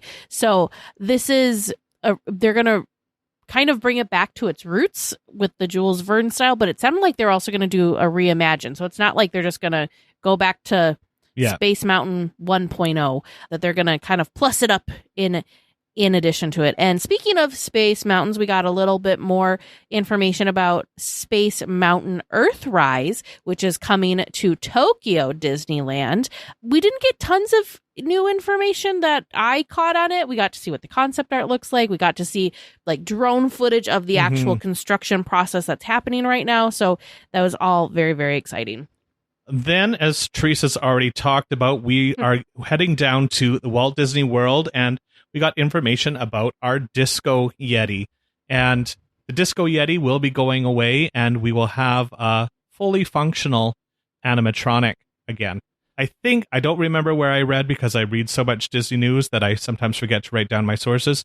It sounds like they are not going to be repairing this animatronic, but they are going to be building something now, because in the years since the construction of it, there are lighter pieces of machinery, easier to operate servos and things like that. So it's not so much that they're going to fix the building that was starting to crack under the weight of this guy moving, as that they're going to have something that is a little bit lighter and easier on the building itself.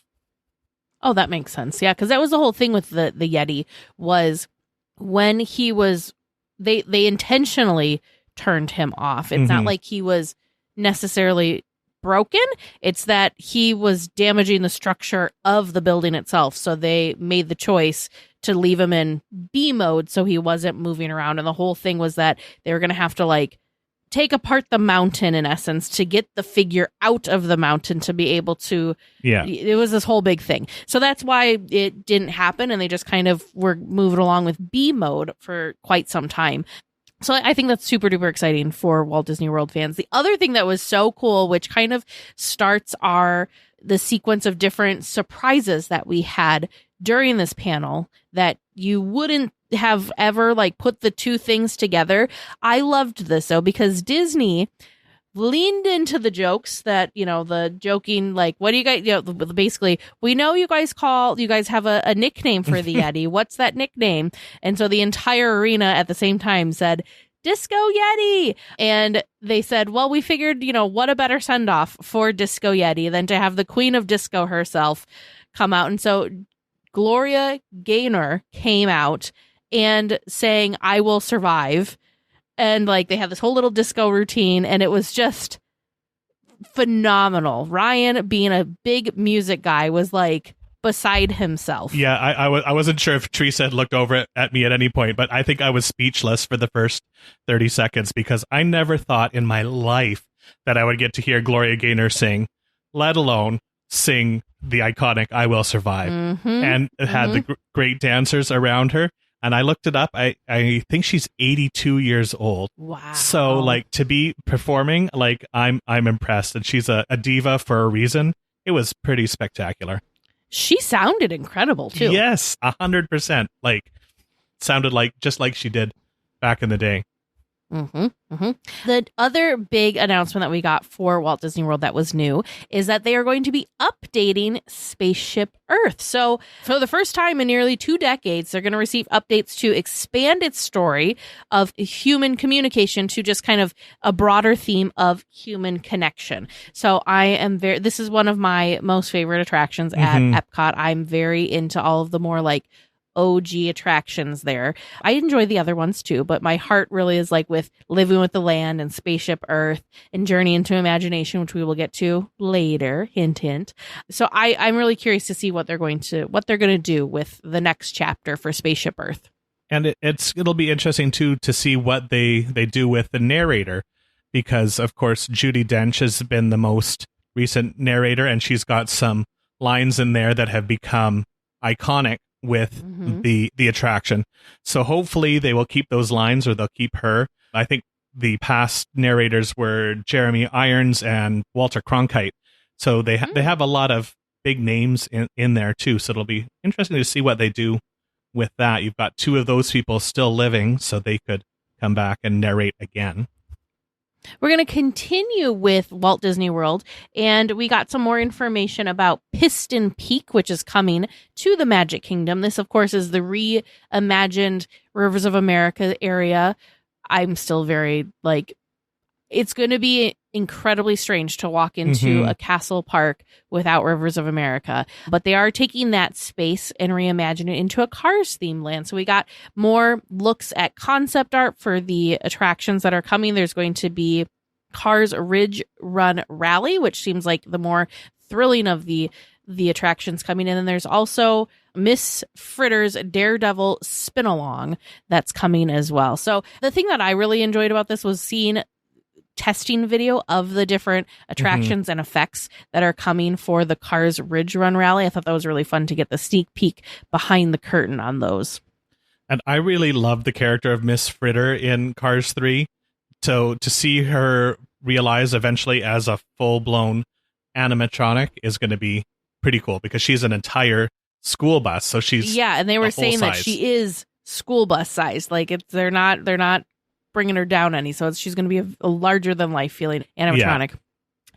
Continuing in the Walt Disney World Resort area, we got more information and sneak peeks for the Monsters Inc. land opening in 2027 in Hollywood Studios. It does sound like the main coaster attraction will likely not be ready in this time, but we got to see sneak peeks of Harryhausen's with the sushi chef animatronic that will be in there. And then something that, again, I'm not as plugged into Disney World stuff as I am Disneyland stuff, but they also announced something that I think may be new. The theater show. There will be a new theater show coming to the land. We've got Mike and Sully visiting iconic locations like Harryhausen's, where we can actually, like Teresa said, visit ourselves. And looks like it's going to be fantastic with all sorts of audio animatronics, costumes, I'm guessing projection screens, things like that. But it looks like a lot of fun. We got some great concept art for this one. It looks chaotic is what this looks like. You've got like Mike and Sully on the bottom doing like what appears to be like a kick line. You've got some of the monsters that we met in Monsters University down there. You've got, I don't know if this is a one monster band that's happening over in the corner in this concept art. Got a lot of arms playing different things. Got a lot of arms and a lot of different instruments. But then on like the top level, you've got the CDC basically of Monstropolis that are there with a laugh canister flying, and there's doors opening and monsters popping in and out. And it looks wild is what it looks like. You've got a bunch of what look like 3-eared bunny rabbits. Yeah. Jumping around everywhere on the set. So I'm wondering if something goes wrong or goes awry with these guys, because it even looks like there's a camera operator, and one of the 3-eared bunnies is climbing on top of the camera that's filming the show. So it looks like it'll be fun. And then the final big announcement for Walt Disney World is, of course, Villains Land. We got more of a sneak peek and explanation of the 2 different attractions that are going to be coming this land. There's going to be a Maleficent themed coaster that we got to see models and concept art and like renderings of that looks very, very cool, as well as a Magic Mirror Mystic Realm attraction. It looks more like a boat ride. And that's what I was thinking too. And then I read somewhere this morning that it looks like a boat ride, but it is, somebody was thinking that it's likely a trackless dark ride. Oh, and could be. Yeah. The smoke and things around it are like a haze or fog, and then it's projected into.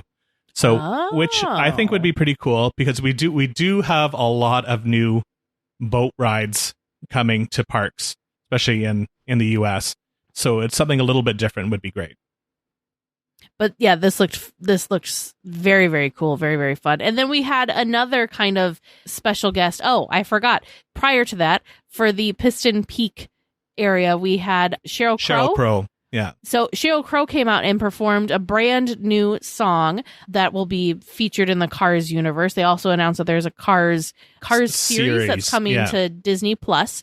And then she also performed the original Cars tune as well. So that was pretty exciting. But the thing that, like, the first thing that got me like up and out of my seat screaming like a crazy person was the guest appearance that we had alongside the Villains Land announcement. And it was no one other than Glenn Close reprising her role as Cruella. And I don't know why I needed to, I didn't realize I needed to see this until I saw it. And I was just, oh my gosh, screaming. You would have thought that they announced like some crazy new cool attraction or new entertainment coming to Disneyland. That's like the level that I was at when she turned around. And I felt even crazier because it felt like I was screaming before everyone else even like realized what was happening. I was ridiculously excited about this. It took me a second because she came in with her back to the audience, and she had the iconic long cigarette and the great Cruella laugh with her back to the audience, and then suddenly turned around and made it very clear who she was. And she just couldn't. She looked like she was having so much fun with that. And yes, she did. I think as an actor, especially a character that you have not played in so long, to have a chance to do that again, like that would be fun. And for an audience that just loves it. Yeah. And we're not really sure why she was there. Maybe this was a little bit of another Easter egg and a little bit of a hint. But basically, she came on completely 1,000% in her Cruella character. Like, she didn't break character once throughout the entire time she was on stage, which was actually quite a bit of time. And she was out there very upset that Maleficent had her own attraction in the Villain's Land. And why is it that Cruella doesn't have an attraction in Villain's Land? It was kind of, making her case as to why she should have an attraction. So who knows? Maybe that was a hint. Maybe it was just something fun that they put on. But man, I did not realize that was not on my bingo card that I was going to be able to see Glenn as Cruella in the flesh. It was so good. I know not any parks related announcement, but still really exciting. It does look like Cruella is going to be featured in this other dark ride that's coming to the Magic Kingdom, because it seems like Cruella, Jafar, Dr. Facilier, Scar, and Ursula are going to be the main villains in this, kind of all framed behind the magic mirror, it seems, as our guide through that attraction. One final Walt Disney World themed announcement is we got more information for the Indiana Jones attraction at Animal Kingdom, as well as more information for the Encanto themed attraction coming to Animal Kingdom. Basically, both of them, we got a sneak peek into some of the concept art. The big thing with the Indiana Jones attraction is that the Indiana Jones animatronics are going to be modeled to look like Harrison Ford. I guess I didn't realize that they intentionally were not modeled after Harrison Ford for the other ones. But, I mean, I never thought they looked like him, so I just sadly kind of thought that maybe that was just how they looked. Yeah. That it wasn't intentionally not looking like, you know what I mean. And then we also got more concept art and like a sneak peek at the Antonio's Fiesta de Encanto coming to Animal Kingdom. Both of these are going into the new Tropical Americas area, which is where the Dino Land space was before. And I saw I don't know if it ended up in the Imagineering Pavilion and we just never made it back there again after the announcement, but there was a snake animatronic model up against a person-sized model, and it looks like there's going to be a very large snake in this new attraction, which will be very cool. And of course, the Encanto attraction just looks beautiful. The concept art that they showed is just stunning. Something that they were really excited about is that this is a no height requirement attraction. Yeah. So that means kids of all ages and sizes will be able to experience this wonderful, wonderful attraction. Before heading to Disneyland, there were a couple of other across the seas park attraction updates that we got. We got more information about the Disney Adventure World, the new Lion King attraction that is coming to Paris. Again, got to see wonderful concept art, and it looks freaking amazing. It looks so good. This is going to be a log flume ride in their Lion King themed area that's coming, and it looks so good. And then moving forward to Tokyo Disneyland. So we're getting a Sugar Rush Sweet Rescue attraction in Tokyo. It's going to be an attraction where the characters are inside a game of the Sugar Rush, and King Candy, it sounds like, is going to be after you. So it looks like a lot of fun too. And we can always use more Alan Tudyk as King Candy. Yes, we can. And now for the main event, what's happening at Disneyland? We've heard a couple of things. We've seen a couple of models, but we got a bigger, better sneak peek for California Adventure, the new Coco attraction that's coming. First ever Coco ride at a Disney park. And of course, Imagineers are working closely with Pixar Animation Studios. We did also hear at the TV and movies panel that we're getting. Yeah, the entertainment panel that a Coco 2 film is in the works. So this attraction is actually kind of taking place after that first film, but before the second film. So kind of in the in-between years. Because in Coco 2, it sounds like Miguel is more of like a teenager. Yeah. Yep.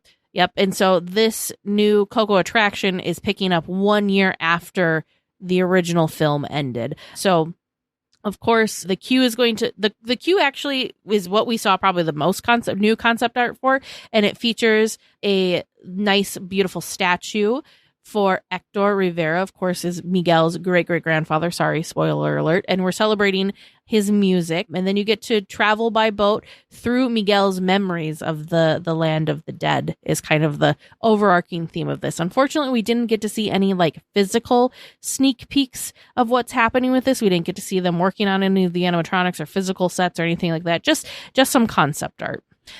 I think this film in particular, amongst just about anything else I can think of recently, just lends itself so well to an attraction because just the theming, the artistry that the Pixar animators have done with this Dia de los Muertos is so beautiful. So I can imagine that this is going to be a very colorful, beautiful attraction to be a part of.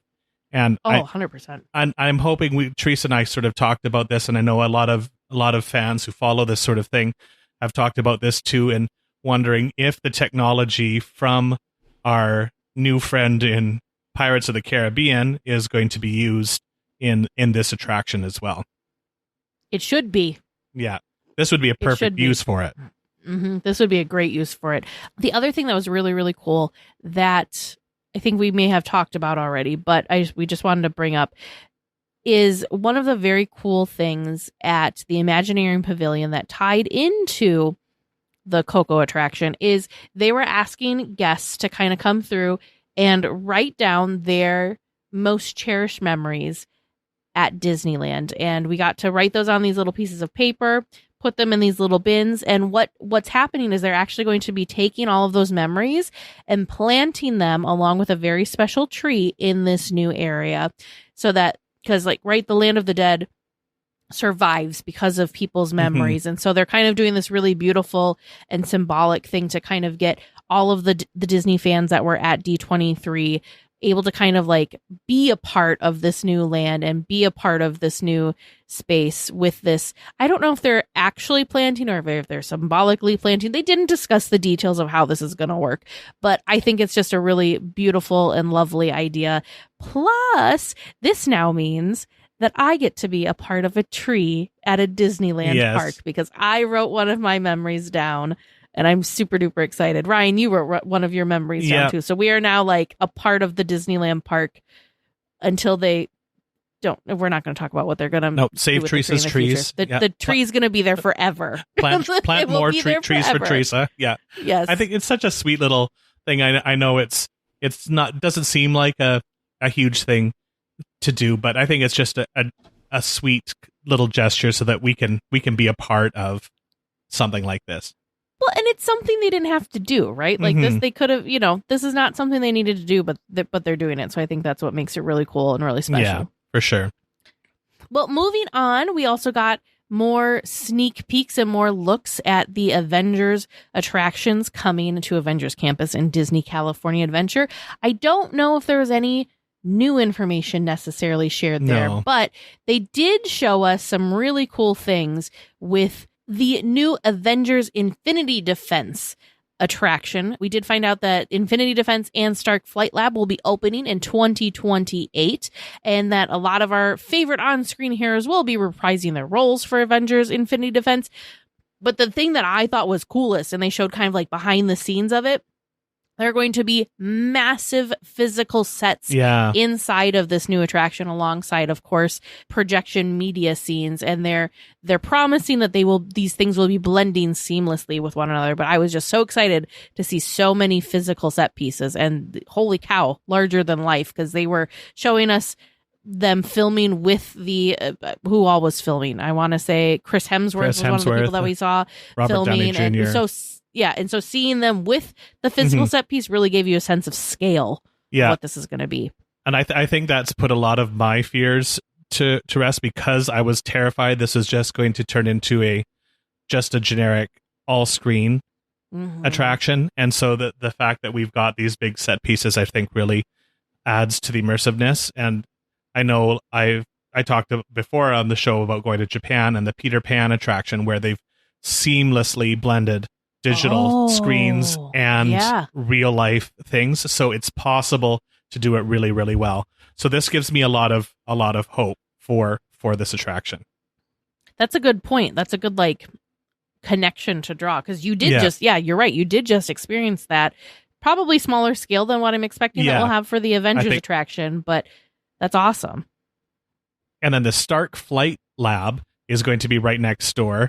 Didn't see a whole lot anything new about this. The model did show that it looks like the load and unload area will kind of be in an open area, like a roof. Looks like there'll be a roof over it, but it should be able to see the people loading and unloading from the queue based on what I could tell from the model. But this is a big show building.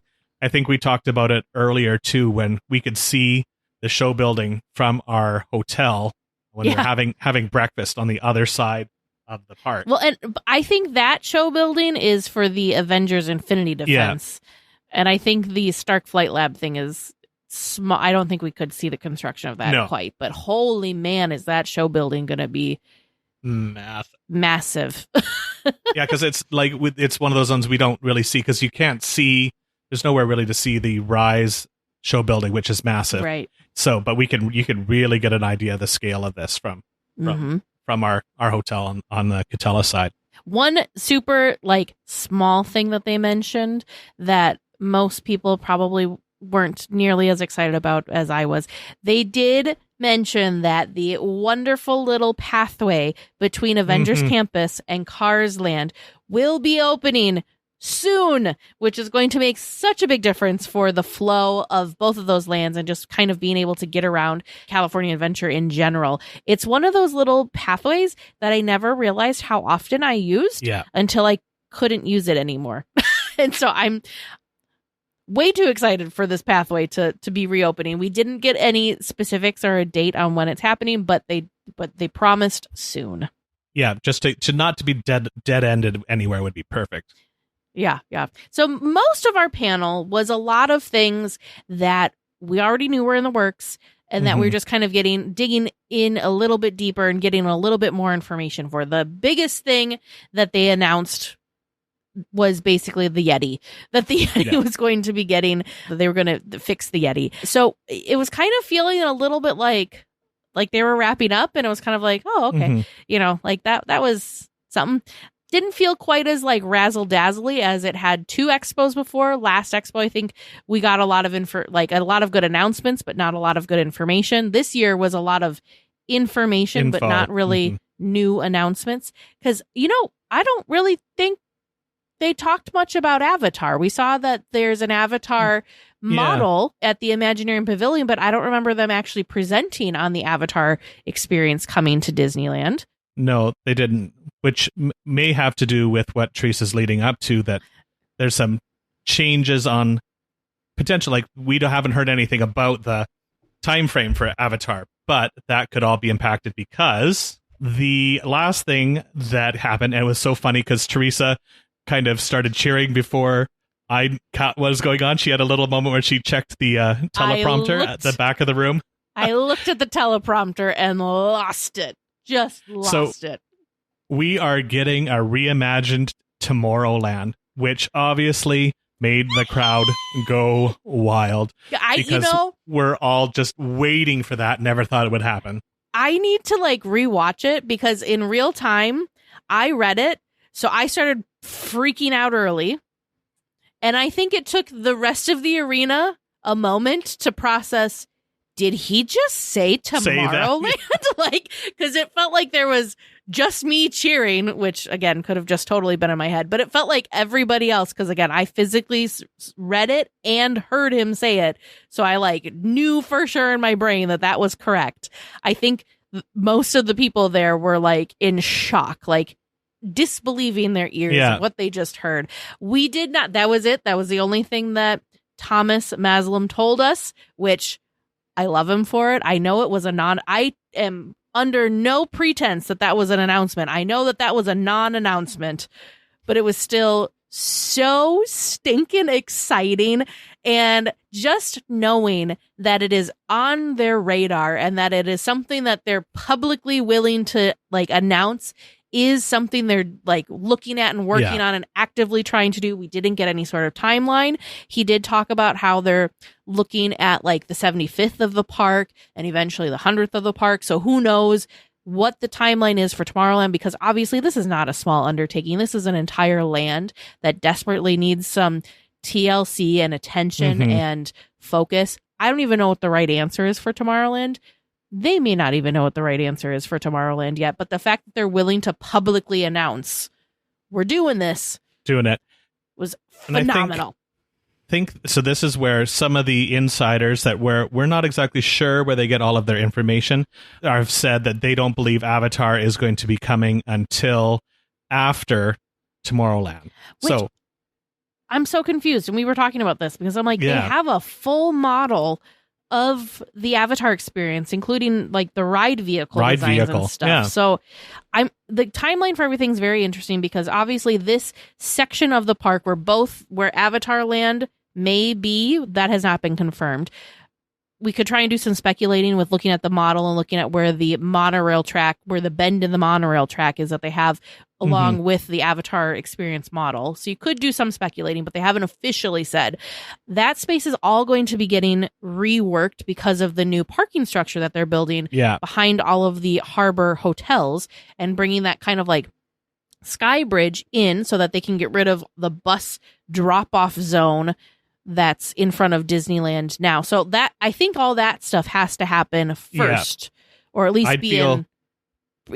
pretty far along the way before they start working on Hollywoodland, which is where everyone's assuming the Avatar space will be going, which I was hoping that I know it's coming. And my one little hope was that it was coming, but not going there. Cause it was always really busy in the Imagineering Pavilion, but I'm kicking myself that I didn't stand there and wait to talk to one of the Imagineers to see if I could get any sort of details, because my biggest concern is sightlines and like being able to see this, so I really wish I would have been able to talk with an Imagineer working on the project about that to see if there's anything at this point that they can share. Probably not, but you never know. But anyways, so back to Tomorrowland. I'd feel fairly confident in saying that none of this can happen until that sky bridge is done, because I'm guessing they're going to move into that pad where the bus circle is, so the buses need to be over on the other side behind the hotels and things like that. But it's very cool. They're talking about new open spaces, new attractions.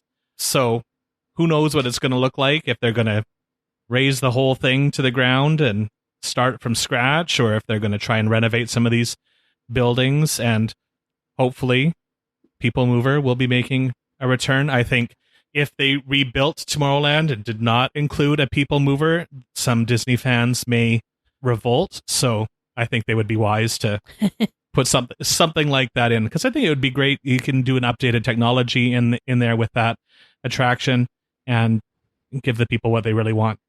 So again, they didn't release anything, so everything is just a speculation at this point. But I do want to say, reading the Disney Parks blog, kind of like consolidation of the Parks and Experiences presentation, kind of shed some new light on things, because quite honestly, they announced Tomorrowland was coming to Disneyland. Thomas said some things. I was too busy freaking out and probably like whatever from excitement. And then the next thing they announced was, actually, we thought everything was done. We thought that was the big final announcement. And then Neil Patrick Harris, you just kind of hear his voice, and then you see this figure emerge on stage with their back to you, and they're very obviously like covered up.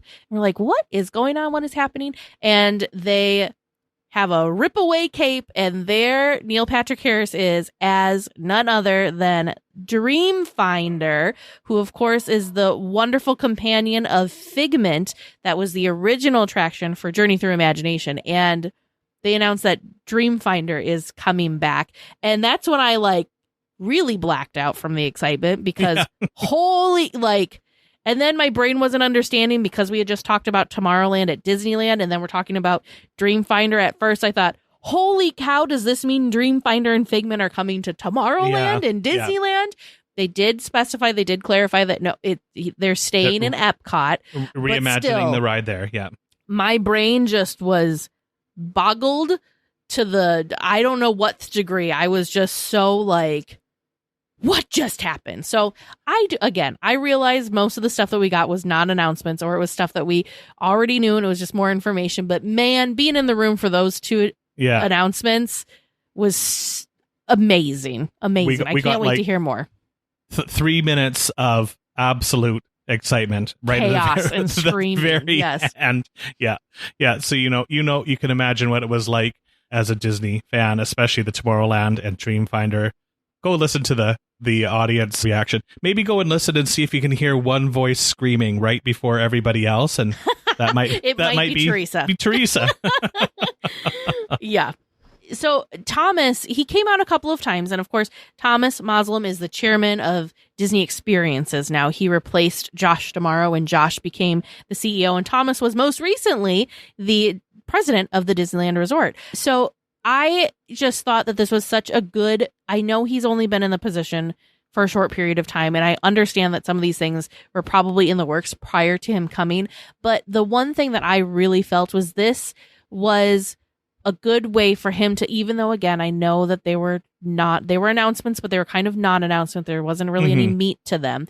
I think this was a great way for him to kind of show, we hear you fans, we understand, and we hear what's important to you, and we're trying to make sure that we're giving that to you. We've heard that the Yeti is frustrating for you. We're going to work on getting it taken care of. We've heard that you think Tomorrowland is in desperate need of a refresh, and we agree, so we're going to do that. And we understand that you really, really loved Dreamfinder and the original version of Journey, and so we're going to try and bring that back in some shape or form, or reimagine it, and kind of revive these characters. So a lot of this is kind of almost they're understanding fans' love of like the past of the parks. I think we see that too with the Carousel of Progress and the updates that they're giving to Carousel of Progress. And they're really kind of focusing on these things to kind of really make the nostalgia come back to life for a lot of fans. So I'm just super duper excited. I can't wait to hear more specifics about the specific, like the last two. I'm really excited for more information on Tomorrowland, of course, as well as Dreamfinder. Yeah, it makes me even more curious about attending something like Destination D23, which will be next year. It's a bit of a trek for me to get to Florida, but that might be interesting kind of event to maybe get some more information there. You never know what you're going to get, where and when. Yeah. So for now, go check out the Parks and Experiences panel that's still showing on Disney Plus. If you don't want to watch the full thing, there is a wonderful write-up from the Disney Parks blogs that we have linked in our show notes if you want to just kind of read through the highlights and see some of that concept art. But man, it was super duper exciting. So fantastic. Great to be in the room. Well, make sure you check in with us next week, where we're going to continue our conversation about our trip to the D23 Ultimate Fan Event, as well as the few days in the park that Teresa and I spent together. We first spoke with our friends at Where in the Park back on episode 265. Amanda, Kevin, and Kim create amazing and fun seek and find scavenger hunts in theme parks all over the United States. Whether you want a challenge at the Disneyland Resort or want to explore a new place like Universal Studios, Knott's Berry Farm, or SeaWorld, there are fun game packs for everyone. For the digital folks, there are even some digital packs now. From beginner to expert, Where in the Park is perfect for the first-time visit to experience the small details that make the park's wonderful places to visit, or to challenge yourself on your 1,000th visit to see how well you know the small details. Where in the Park is for you. Visit the link in our show notes to get started. Woo! Welcome back to Trivia Land, Chef. My name Raymond, and I hope them answers are bigger and better than this here back porch I got attached to me. Don't you know Evangeline and I wish y'all the best of luck. Welcome back to Trivia Land, where we are going to find out the answers to tonight's questions and see how much we know about that Disneyland encyclopedia. Teresa, Ryan, how are we feeling? Not good. I picked up my copy of the Disneyland encyclopedia and flipped through a couple of ones, and not so great. We'll see. We can learn. Maybe those are the only ones we got wrong. Probably not. I'm sure. Also, my brain is so mushed right now. All right, well, thank you again to listener Tim J for sending these in to us. Let's see how we did. Your first question. The Upjohn Pharmacy included what live animals? Teresa very promptly saying that it was leeches. The correct answer that I was looking for was leeches. Whew. You're off to a great start. One Your for second one. question. What did the Upjohn Pharmacy give out for free? Very quickly saying that it was vitamins. The correct answer that I was looking for was multivitamin supplements. Woohoo! Very well done on that one. Question number And 3. It goes downhill from here. What movie was first featured in a window of enchantment on Main Street? You said Peter Pan or Aladdin. The correct answer that I was looking No. for... Or, No, I'm Snow sorry, White. you Snow said White. Snow White or Snow White. Aladdin. So the correct apparently we should have answer I said was Peter looking Pan. for was Peter Pan. Really? That was there for a while. I think you were right when you said you thought that they might be promoting something new. I think maybe that was Nah. what... I don't know. Peter Pan came out before the park opened. Oh, Right? Okay. Yeah. Well, question number 4. Guests of Holidayland could buy Disneyland tickets and enter the park in what area? The only entrance ever besides the front and the monorail. So you two were trying to guess from kind of the right side of the park, saying coming in from Tomorrowland or by over on the Matterhorn. You had the right idea, wrong side of the park. Holidayland was where Pirates and the Mansion are, and you came in through that entrance area, what would now be Frontierland. Question number 5. What live animals were penned up near the entrance to Jungle Cruise at one time? Teresa promptly saying that it was alligators. Ryan thinking that it was monkeys. The correct answer that I was looking for was alligators. Oh, Teresa. I was going to say piranhas. Question number 6. What entertainment replaced the electrical parade in 1997, and about how long did it last? I need to turn my Disneyland card in. You said spectral magic. You had the right idea because light is part of the spectrum. We were looking for light magic. And you said for 2 seasons, you gave it too much credit. It lasted for about 4 months. Oh, So like from one May season. 23rd to September 1, 1997. My thought process with season was like the summer season. Oh, Yeah. okay. Oh, all right. Not full years, because it used to be Okay. like seasons before. Okay. Yeah, all right. I'll give you 2 seasons then. We'll count that. All I right. don't know. That was one season. You're being way too generous. I already have to turn my card in because Spectro Magic was a nighttime parade at Walt Disney World, not Oh. Disneyland. That's why I need to turn my Disneyland fan card back in. You're jet lagged. We'll give it to you. Yeah. You knew that it was light and spectrum and Ryan, you and I actually should probably sit down. Maybe we'll figure this out maybe we have already figured this out in the discussion topic because we're recording this out of order tonight. But I'm so curious. Like, I need to figure out how many hours we were in the parks and then also on the show floor this past week. It was a lot. It was a lot. It was a lot. Question number 7. What did Disneyland list as its opening day population on the sign above the train station? You said 1955 and I'm just 55,000. going to mark that one wrong for me. The correct answer that I was looking for was 5 million. Wow. High hopes there, Disneyland. Yep. Question number 8. What animatronics were part of the dinosaur attraction at the World's Fair that did not get moved to Disneyland? You said Nothing. stumped. Completely blanked. We listed the ones that are currently there. We can see the ones that personally, were there. I am so glad that these are not still part of it because it's so historically inaccurate. They had cavemen with the dinosaurs. Okay. Okay. As soon as you said that, I now remember seeing video of like the Imagineers working on them, but I guess my brain never put 2 and 2 together that's where they were located. And together, there's a listener note here that in the Imagineering story, you can actually see the cavemen in the original animatronics. Yeah, that's probably where I saw the caveman, but my brain didn't put it that it was in the same show as Primeval World. Yeah. Question number 9. Disneyland released how many balloons from Catella Avenue to celebrate its 30th birthday? Too many. That's what whatever that number is. Too many since. So you went from 30,000 Yeah, since and then 30,000 threw was out a too bunch low. of numbers and the correct answer that I was looking for was 1 million balloons. Oh my A world gosh. record. The event was called Skyfest, and some balloons landed as far away as Australia. No way. Mm-hmm. Wow. And rounding out this marathon session of questions from the Disneyland Encyclopedia, we have question number 10. The pipe organ, originally from 20,000 Leagues that is now in the mansion, was first in what other land of the park? Both of you proudly saying that it was Tomorrowland, because the correct answer was Tomorrowland in the 20,000 Leagues exhibit, which was where Star Tours is now. That's so crazy to think. Yeah. Star Tours is now, which previously was Adventure Through Inner Space, was the like you walkthrough. went into Tomorrowland and it was 20,000 Leagues Yeah. Under the Sea exhibit. That's wild. Yep. Well, listeners, how did you do listening along at home? What is your knowledge of the Disneyland Encyclopedia?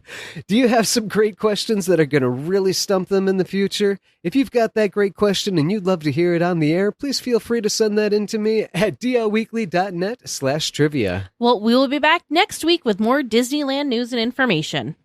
Until then, go out and enjoy the parks. And a special thank you to Sidel for editing the podcast, Andy Mack for all of those wonderful character transitions, and to James D. and Aaron C. for supporting at the Club 33 level.